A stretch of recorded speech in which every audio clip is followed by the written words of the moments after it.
How's it going, my Comic Chat Army? We're here today with George Vega, the creator of the World of M.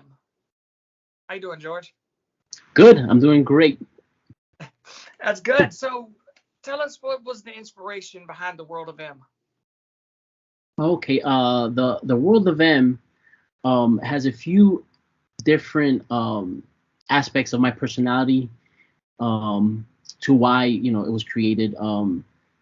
Few things. I guess it's more autobiographical as far as my work is concerned. It probably stems from, number one, I'm a fan of history. I like world history, the history, world events, world history itself. So I definitely have always, like watching documentaries. Have watched all the Ken Burns documentaries, like all of them. I've watched them, and historic movies and so on and so forth. So that's definitely something I like. Now, the genre or the comic that I created, the World of M, is steampunk. So it's definitely fantasy hooked in with the Victorian era. So in a way, I was able to combine something that I like, which is fantasy, and history, or like, let's say, the Victorian era time, as far as technology, as far as the scientific breakthroughs and the basically the technology we had from that era. I was able to combine that. Now, as far as what really attributed to me creating it was probably more based on what I was working on. So if we take this back, we'll probably almost to like 2013 or so, I was doing a lot of sketch cards. I don't know if people aren't familiar with the sketch card industry. It's actually its own industry on its own, and there are artists who are straight up sketch card artists. I happen to be one of those. I work in sketch cards and in general illustration. Do you still do freelance sketch cards? Oh yeah, actually, yeah, I still do. I still work in sketch cards and general illustration and comics and I'm a full-time illustrator, full-time artist. So I need to stay busy, right? Yes. The bills have to get paid. Yeah. And so I have to say, like, being able to examine what really fueled my passion for creating the World of M has to go back to that time period where I happened to just back to back work on a few different projects that were from the actual Victorian era. One of the first ones was H.G. Wells' World War of the Worlds. Yeah. And little that I know at the time is like one of the original steampunk steampunk books, combining sci-fi with the Victorian era, being that the book was written in the Victorian era. So right. So that's why it's considered one of the roots of steampunk itself, because if you know anything about H.G. Wells or the book, he was taking what was science of the time, and because he had friends who were biologists and actual scientists, and with these conversations he would have, and of course it was the era of enlightenment. So he took that and combined it with a fantasy world, and that's how you get steampunk. So I was able to do, which is something I personally have always wanted to do, is read an actual book and then do an actual assignment for it. So I read the book, loved the book. I highly recommend it, guys. There's so much to it that actually right now can connect with us as far as technology and the thoughts behind the writing, and it's just a great story. So I read the book, did the assignment, and the assignment was basically sketch cards based on scenes from War of the Worlds. So it was fun for me to get to design the alien craft, what the aliens looked like, and create scenes on the sketch cards for the assignment. Then right after that, I worked on an assignment for the American Civil War.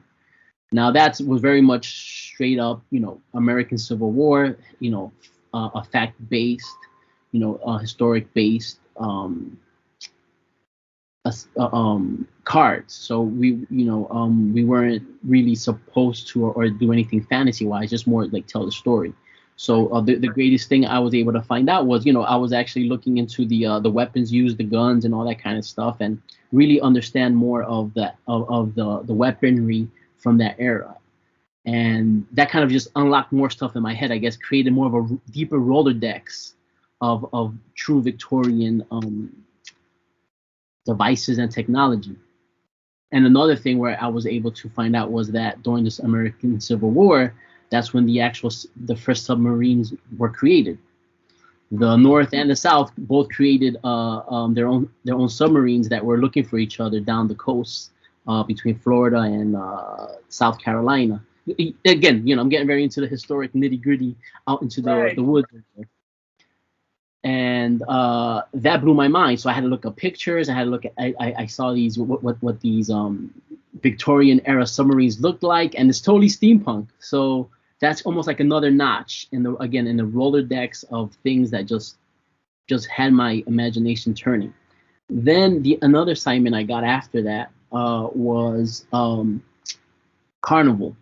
Now it was Carnival based on the old Dust Bowl era, the same era of carnivals, and the strongmen and what carnivals were about. And we were allowed to create our own carnival characters, so to speak. Draw actual, if you look up photos, you see these really old photos of carnivals and how carnivals were set up and how they toured. Basically it was a caravan of carnival people that would just toward the what was known as the Dust Bowl back then, right? The whole west, Midwest of the U.S. So, and again, that was so I believe that, and having those assignments back to back really put my brain there. So I guess to cut to the chase, I basically just started to design characters based on all this stuff I've researched and looked at, and that's that's the basics. I started drawing characters. I showed a writer that I worked with on a known fan comic called Transformers: The Lost Seasons. It used to be on the IDW forums, and we worked on a mini comic there. I showed him my drawings and stuff, and I was like, hey, if you ever want to do something, why don't we, if you want to write something, I have this whole world, I have some ideas, check this out. And he was like, George, I'm in. Nice. So how do you fund your books? There's only 2 out right now, right? Yes, for the World of M, there's only 2, but I've also kickstarted 2 other books, which is a GV Pop 80s, which is I'm a product of the 80s. Right. So I have a lot of fan art that I do, plus commissions and everything, and I usually even create new pieces and put it in the book. I have 2 volumes of that already. Maybe that could be another interview some other time. But as far as the World of M is concerned, 2 issues are out right now. Where can people get them? The Etsy store, or do you have a website? Yeah, actually, 2 ways. I try to make it so that I'm found either on Etsy, which is George Vega Art on Etsy, or I actually have a dedicated website for the comic, which is theworldofm.net. Nice.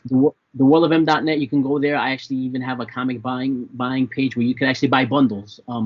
That's what I would recommend. All the bundles come with digital versions plus stickers. You can get the first 2, you can get both issues, whatever. And the first 10 pages are on the website free, so you could actually preview almost half of the first issue. Yeah, I definitely recommend y'all going to go pick it up. We read and reviewed issue 1, and we liked it. So I appreciate that. I really appreciate that. And sorry if I didn't answer the question. So the question was, how do I fund or how do I get them kickstarted? Or do you kickstart them, or do you fully fund them then release them? How do you get the books funded? I would have to say I'm fortunate where I started all this without even having an actual comic book plan. I wanted just to do a web comic, so that's how I started. So if I get the timing right, I think in 2019 is when I funded my first issue, right, on Kickstarter. But prior to that, I think I started in 2015. I just started doing the webcomic where I was just releasing, like half pages, quarter pages, just a few panels at a time, just to see what people's interest was. So by default, I actually did like a really slow, rolled out marketing plan, which was just kind of get it out there, as well as I was already working on other stuff. I've done a lot of like Marvel cards for Upper Deck, the sketch cards, almost like all the different movie properties from like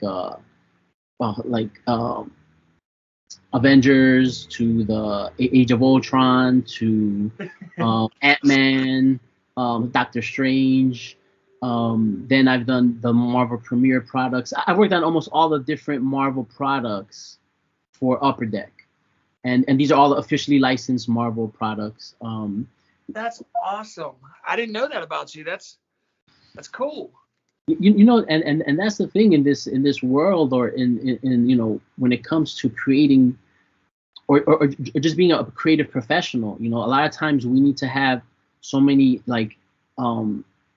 so many different burners on, or so many hands on different pokers, because we it's the culmination of different projects and different markets or mini markets, or however you look at it, that make you a viable business, so to speak, as far as a freelance professional, as far as a freelance entrepreneur, however you want to picture it. You need these different burners going off, so that you can fund yourself and fund your projects.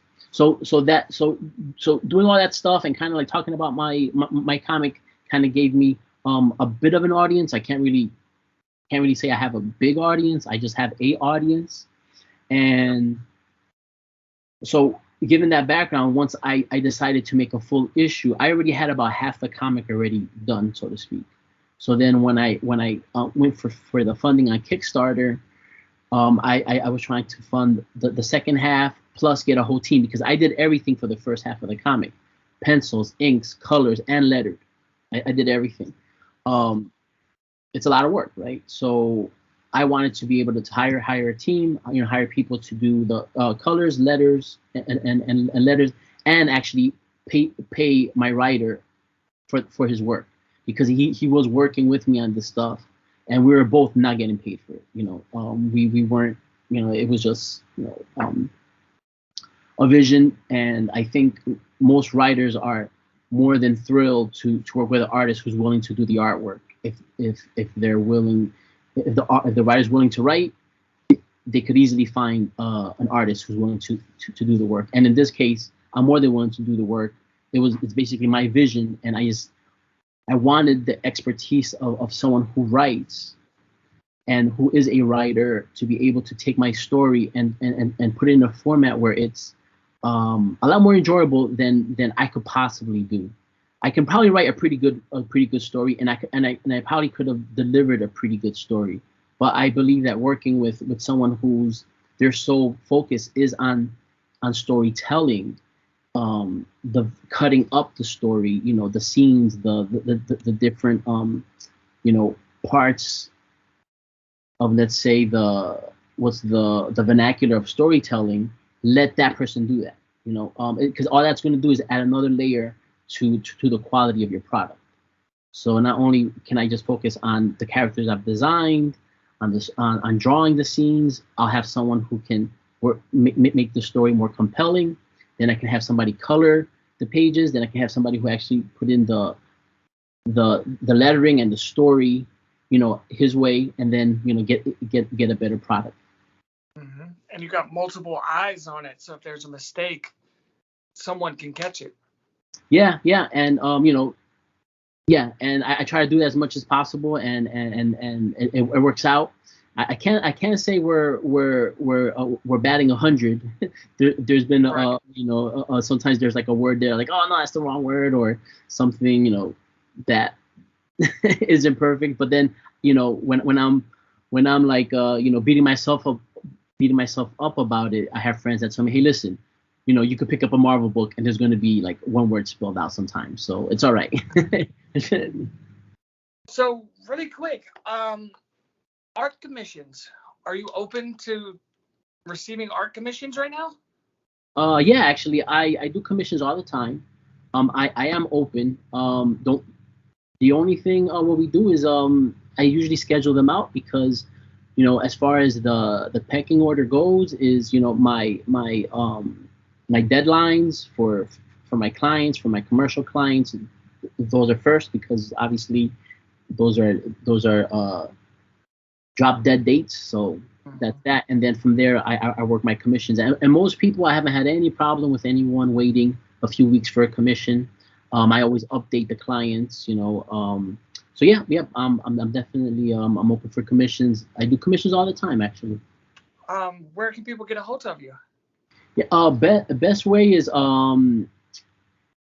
any social. I'm on like all social media. So George Vega Art on any social media channel. Instagram is probably my biggest following there. I mean, I'm like, well, I've been hanging there for the longest, but I'm like at like 12K followers there or something. So that's probably my biggest, my busiest. But I do share everywhere, and I do respond to everywhere because it's kind of my job. Right. Comic book news. Do you put that? Where can we go to get more comic book news about what you're doing? Updates. Social medias also? Yep. Social media. So social media is the number one source because I update everything, comic book stuff, projects that I'm working on. I have a very big project that I'm working on right now that I can't make any announcements. That it's actually probably one of the biggest name projects I've worked on. It is a comic book. Can you give us a hint? Okay. It's definitely a comic book. Okay. And it's definitely an 80s property. All right. Was it a big 80s property? Yes. All right. So that does kind of eliminate it, to a few. Yep. So I'll just leave it right there. I don't want to get too close or whatever, but yeah, and that's very much I've been working on it for months. I'm looking at literally at the last few pages of the project, and then my part of the project will be concluded, and then it'll move on to the next steps and so on and so forth. It's going to be something slated for release in 2022. It'll be released sometime, and that's how these comic book projects work, especially with like the bigger projects, the bigger names are involved. It's always like what I'm doing right now won't be seen for months down the road, or maybe even half a year sometimes. Are you in comic book shops yet? I'm only in any comic book shops of retailers who've contacted me, and I've sold to them directly. So I'm in a few comic book shops. I would say, very, very few. I would like to be in more. I have contacted a few, haven't gotten a response. And I do have to say, as a working artist, that wears a lot of different hats, it's always very difficult for me to do multiple contacts to a comic book shop to get them to stock my book. But I mean, I would love to put them in many shops as possible. I ship direct. I do all kinds of deals with when it comes to comic shops. I give them the best deal I can get them. As an indie publisher, we pay a lot more for our comics, so we can only drop the price so much for them to be able to sell for retail. But I always work out deals and all kinds of stuff. Okay, Comic-Cons. You're going to be attending any this end of the year, beginning of next year? Many. I'll just this coming week, I'll be at New York Comic Con, which is the biggest, baddest comic show on the East Coast. Yeah. So I'll be at New York Comic Con. If this is out around then or before then, Artist Alley Table I-11. That's where I'll be. And then after that, I think it's 2 weeks later, I'll be at Baltimore Comic Con.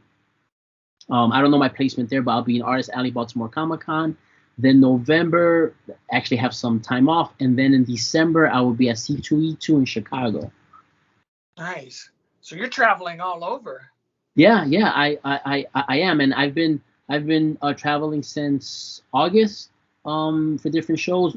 I did Orlando MegaCon in August, then and then what is it in, or was that, yeah, in August, and then in September it was Boston Fan Expo. I was there, so yeah, definitely I've been keeping a busy tour schedule. All right. Well, is there anything you want to say before we go? Anything I want to say? Well, just that I think if you give my comic a chance, I think you would like it. I think almost anyone would like it. As far as storytelling and what it is, it is steampunk is the backdrop. Steampunk is the world, but overall, it's an adventure action story, and I'm a big fan of the old Silver Age comics, adventure comics. So that if you read the story, I think you're gonna see that DNA in my story, which is about adventure. It's about characters acting like characters, and it's very diverse. And it's diverse just because of the. I mean, I am a Latinx American. I do love history. I do understand, a lot of different aspects of what brings us together. And I think the different parts of different cultures is what brings us together. That's why if you look at my comic, I have a little bit of everything in there, especially for that era. It's not just based on Eurocentric technology. If you look at it, you see it's very Sikh. Yeah. I use Sikh designs as well. So I definitely went deep, and this is something I didn't develop overnight. It's something, there's a solid 5 years of development. So I have a whole world created. I have a pile of sketches of so many characters. So if only I had the opportunity to do more, which means I need people to buy more, Right. I would just keep it going. I mean, we have easily the first 10 issues. Like, we have it. Wow. It's just a matter of executing it and then having the funding for it. So I will be doing another Kickstarter. So if you follow me on social media, I'll keep people up to date on that. And I would say if you go to theworldofm.net, you can actually preview the first few pages. And the style has changed throughout the years. I have changed. My style has changed throughout the years. I think I'm a much more accomplished storyteller now. So you can check it out there. I have digital versions available. So if you want to, it's a very affordable digital versions. I think it's $2. I mean, so you can.